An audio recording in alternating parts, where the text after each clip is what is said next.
Colin, do you think some of these messages from these formations might be messages of enlightenment, knowledge, or are they trying to point us out to some kind of impending doom? My view is that if you kind of take a broad perspective and looking at very specific information that's come in, we can talk about very specific information in particular crop designs. Okay. And then you kind of look at it, things like, well, maybe I should just start here, because to build the picture, one looks at a design that appeared in England in the early 90s, which was a scaled replica of the solar system. This design, I threw as much as I could at it. I certainly spent a lot of time over there in England in this design with the aerial information and ground information, and passing that to Dr. John Albrin, Professor Gerald Hawkins, then head of astronomy, University of Boston, Professor Robert Hadley, University of Connecticut, and they kind of looked at this design and looked at the numbers and the ratios, and there was no question what it was. This was a replica of our own solar system, a very accurate one, and it gave us a date. And this date in September 2033 meant absolutely nothing to us other than it was a date when the next alignment that was in the field would actually take place in our solar system from a particular place, of course. You're looking at this in a multidimensional aspect, whereas we were looking at 2D in the field. And that only later became significant when my wife and I were asked to write the Complete Idiot's Guide to 2012, and in that research we came across the same date, and it was very interesting that not only did the other information that we were getting across a whole broad spectrum of inputs looking as if we were heading towards a kind of a temporary period of chaos and a transitional period, and I'll get to the reasoning for that, around the 2012 period, but there was a new cycle which the Mayan called the first Khotun. There's a Khotun period into the Golden Age. It was beyond 2012, and that ends in September 2033. And so what did this design tell us? Well, the planet Earth in that solar system in the crops field was missing. And so that, of course, posed two questions. What does it mean that we're going not to be here? Or is it that the information that's being conveyed is to us, we're being singled out to inform us that it is us that the conversation is taking place with? And so the solar system meant something. The date now means something. We had, some of your listeners will remember this. It's been forgotten by many, but in 1977, a very strange metallic voice broke in on British television, and again, it's what's happened to me throughout my life, it seems, George. I had purchased on this day, at this moment in time, a brand new, my very first tape recorder. It was a huge, great thing. Okay. And down on the floor, I had it turned on. I put the microphone across the floor, and I was testing it when I heard in the background the newscaster, ITN, Independent Television Network, giving the news. And suddenly I became aware, and I was recording this, and I became aware that his voice was breaking up, and so was the picture. And it eventually just went into kind of like hash browns. It was just disappeared.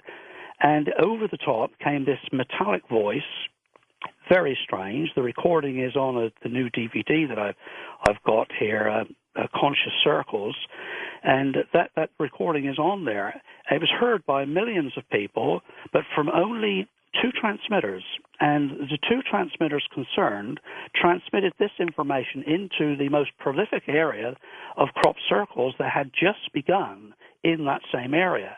1 year before. 1976 was the first crop circle in this particular area where I lived.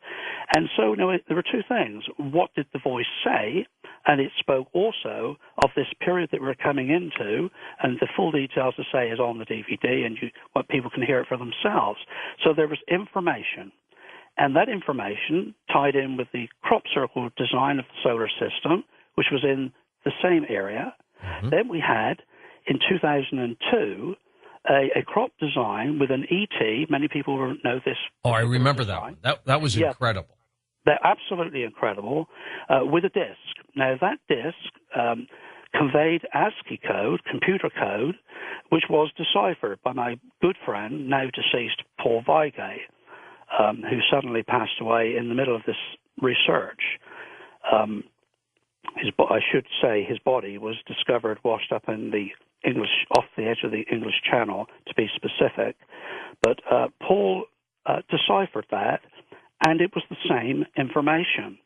And very consistently, that we were heading into a period where we must pull from the minds of the political people in particular truth, that we must find who we are, and that was the general message.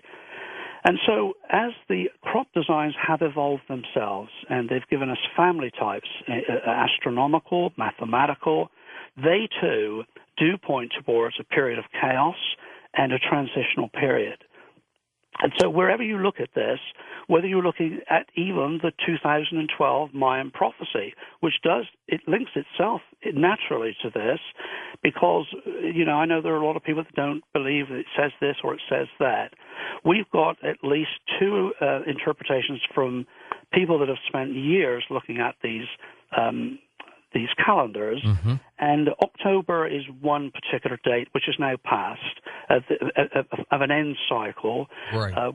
21 December, 2012 is generally considered to be the end date of the master cycle, 26,000 years, heading into the first cocoon of the Golden Age.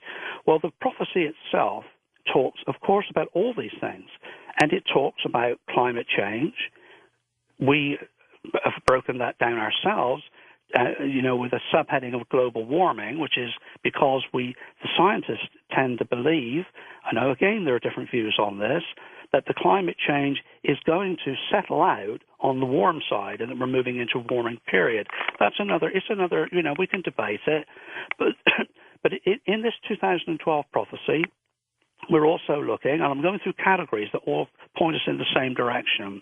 The solar cycle 24, well, we're in it. It's come from an exceptional low. It's beginning now to ratchet up, and that, too, is anticipated to be part of this equation next year. We're 3 weeks away from 2012. Population explosion. This is talked of. Well, we're past 7 billion people. If you look at the health chart for planet Earth and humanity on planet Earth, these are very important factors. If you look at the economy and the economic collapse, these are decouplings of a system. I mean, today as we speak, George, we're looking at the U.S., and the U.S. is not alone in this, but the U.S. national gross debt is 15 trillion, 55 billion. I'm reading it off the clock. 15 million, and you can keep the change. I mean, this equates to 313 million people sharing that debt at $48,000 per person in the United States. The UK just yesterday vetoed the latest deal for the euro, which now has isolated Great Britain, and whatever that means is coming. And all of these things play into, political and religious social tension. This is referred to in the prophecy too. The earth changes. I mean, just before I move from that political, religious, and social tension, we've all observed what's happened in simply the last 12 months. The Arab Spring, the Occupy movement. These were inevitable developments in a suppressed and badly treated society.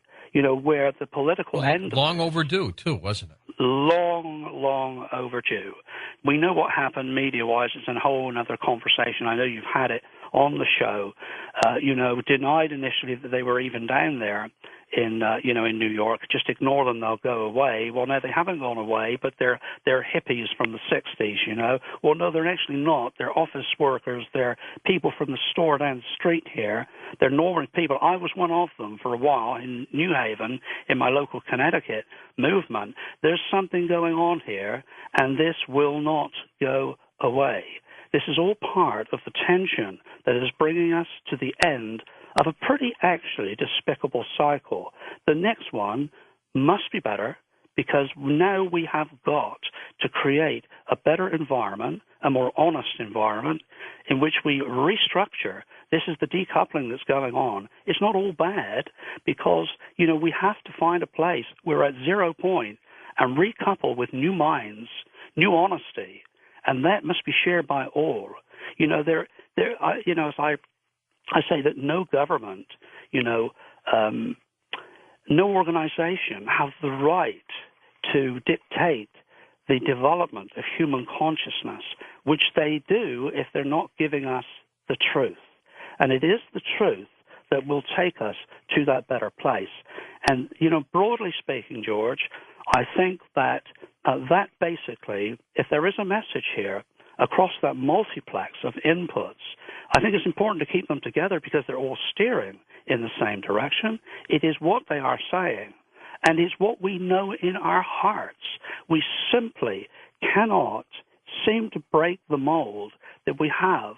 I mean, and again, I know I've said a lot there, but here's a real difficult position, and it is this. This is one of the dilemmas we have on this planet today. Governments are machines. They're made up of people, but they're machines. And when you have a machine, which is a war machine, whether it's for national security, the longevity of your people, these are all in their own right reasonable things. But how do you inject love and compassion into a war machine? We've got to start. I was with, well, I won't go into that, some government people just a short while ago. Dennis Kucinich, for one. Yeah. Yes, he was with us. And, it is right. He has this view, and I share it, that the first thing we have to do is we have got to enforce, not encourage, enforce the government's work for us. They are there to represent us, and there is not one on this planet, as we speak tonight, George, that has a Department of Peace. Not one. And we have war departments, we have defense departments, and all the rest, and that whole industrial, military complex that's driving this, where the 1% are driving the planet to a standstill and everybody on it. There's not one that is geared to peace, and that is what we have to demand begins very soon. I think you're right. It's kind of, in the environment in which we're in, it's almost a joke, but that's where we're going, and they're going to be forced there. Well, maybe these messages are basically, get your act together, Earthlings, or you will have all kinds of problems. Yeah, I would go with that. That's another take on exactly what it is saying. That is what it's saying. When it comes to consciousness, there's another way of kind of, because we're broadly speaking about developing, developing who we are, evolving into better people from the past. There's a new study, and it's very interesting. I'm going to be posting more of this on the website in the next few days, from a Professor Marcus Pembry, Institute of Child Health in UCL, working with a professor, I've got to just hear, Wolf Rake. I don't know these people personally. I certainly would like to, from an institute in Cambridge, England. And they have discovered something really quite remarkable that's going to change a lot of things. And they were looking at stress, emotional stress factors in children. This is where it came from. They have now, this is a long study, and it's just shown, proven, that, I'll give myself as an example. Everybody listening, this applies to, that we have these gene sets that are very specific to illnesses. You know, this particular gene set will cause this illness and cause another illness, da-da-da-da. So we're looking at the DNA strand. Now, these gene sets are turned on or off by our parents. Now in other words, our health today, our well-being, who we are today, has been affected by somebody else's experience. And it is your father's experience just before puberty. It's your mother's experience just before birth when she's in the womb of her mother. Now, if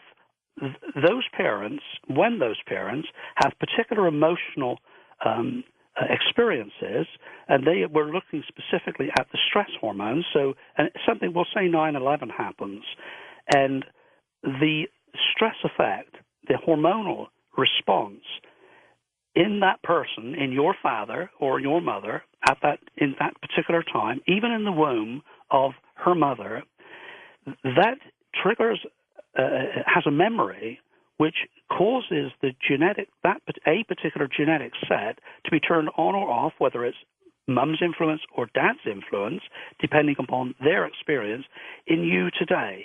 And so we've got here for the first time the partial picture of an experience we're having, who we are, our physical wellness, and our emotional state. Who we are today is a record of our parents' experiences. But it goes further, that once that gene is turned on or off in me, my subset as a result of an experience my father had as just before puberty, or my mother in the womb, that now is passed on to my child, in my case is my daughter, and to her children.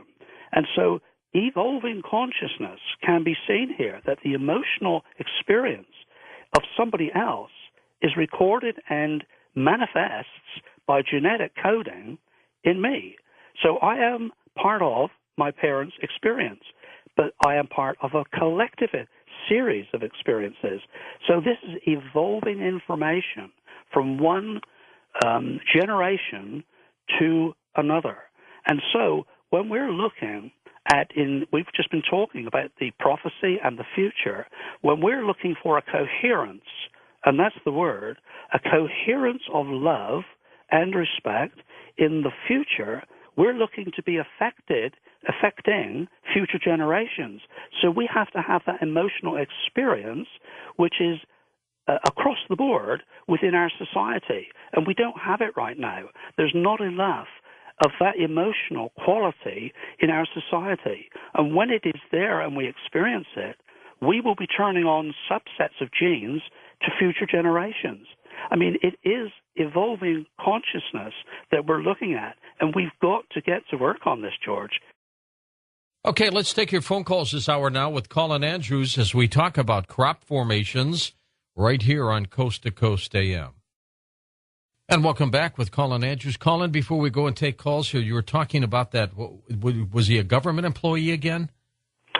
Former, George. He was former FBI anti-terrorist agent. His name is Alan Ouimet. He's a friend of my wife, Cynthia, and I, and he was very skeptical about the 2012 prophecy. Gave us a hard time, actually, as we were writing the book. But eventually, of course, the book was written and published now 2 years, I believe, ago. And he purchased a copy, and we got a phone call. Colin, I need to have dinner. So we went to dinner, and he had not only read it, but and saw the sources and got the information, but he did a chart. He's a master astrologer. He's a member of the American Society of Astrologers, and he said it's absolutely shocking. The chart for 2012, December 2012, is extraordinary. And of course, we had dinner, and we've had a number of others since looking at this. He's written at my request a full article about it with all of the details, which again I've got on my website. That's colinandrews.net for anybody who wants to have a look at it. And it is shocking. He wondered, in fact, how he could actually put it into print without frightening everybody. And it really, the primary pieces that were so concerning, are so concerning, are the political and religious conflicts that the chart brings up. It actually brings up a very rare finger of God alignment. Anybody into astrology will know this. It's a very rare finger of God alignment, which is right there on the nose for 21 December 2012. It's absolutely incredible. He has highlighted two countries that come out of this chart really badly, Israel and Iran. This is several years ago, remember. And it highlights a nuclear situation. Now, of course, in me speaking now, people will be, well, oh my God, this is scary. Yes, it is scary if you look only at that window. We spoke about this, so what in this could we talk about to give people hope? I mean, where should we be placing ourselves? What should we be doing with our concerns? Now, there are certain birth signs that come out of that same period really very well. So it's as if society kind of leans over in the direction of other birth signs to look for the guidance and for the help and the assurance and hopefully for the right decisions.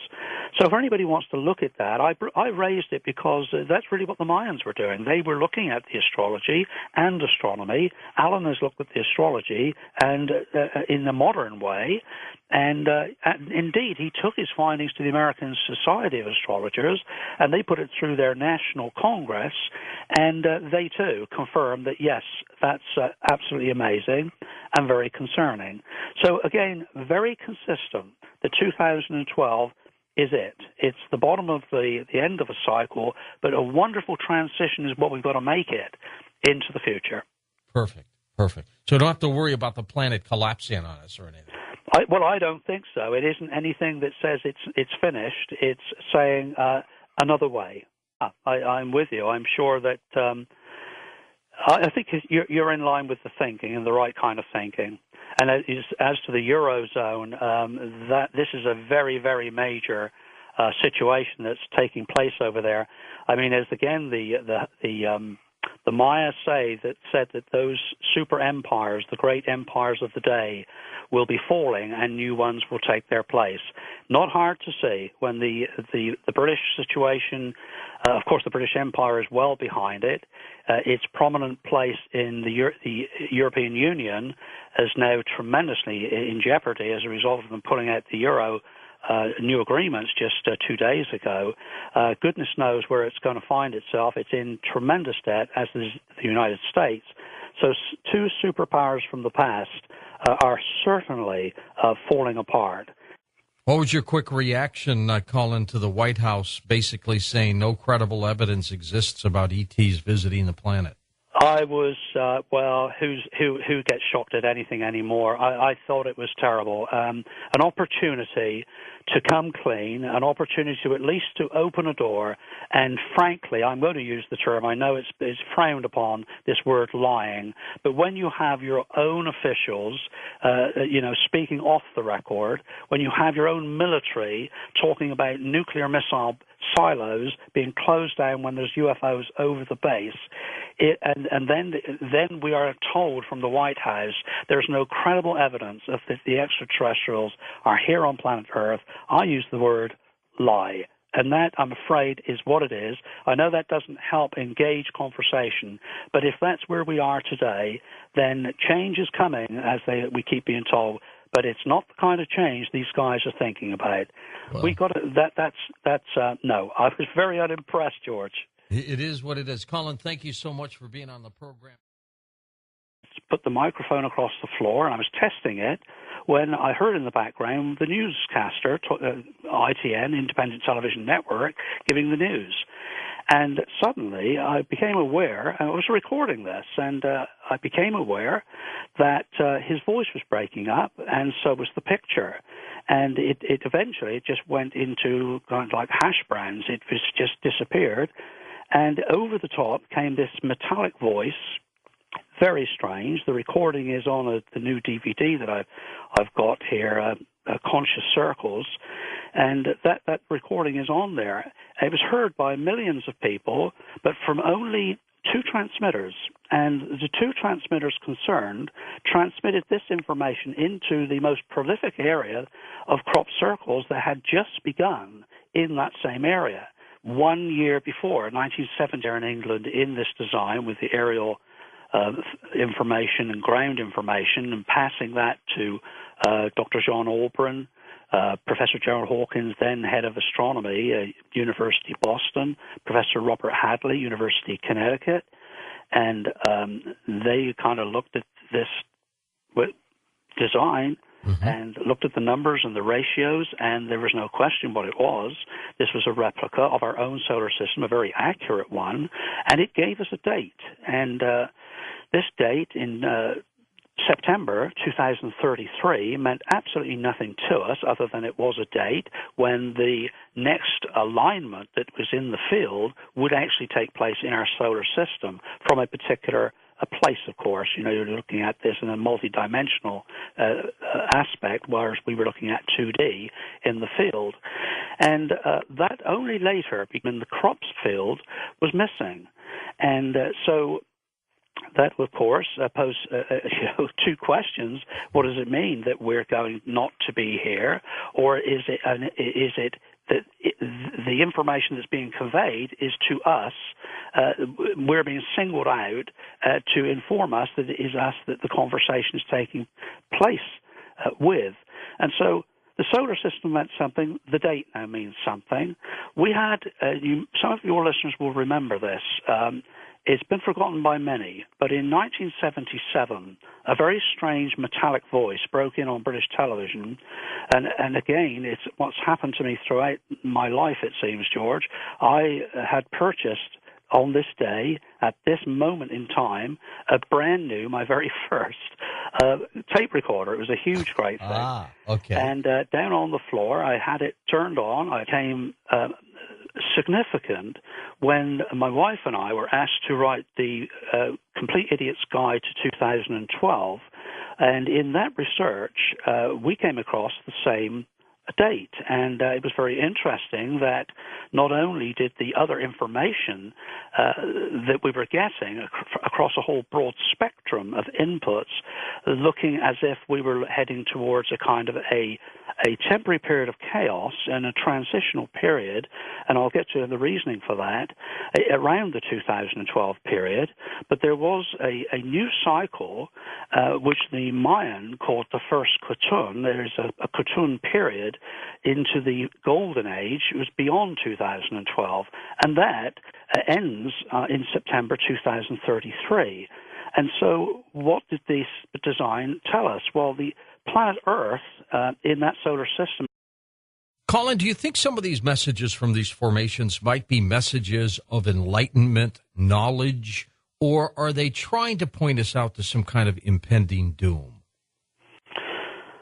My view is that if you kind of take a broad perspective and looking at very specific information that's come in, we can talk about, very specific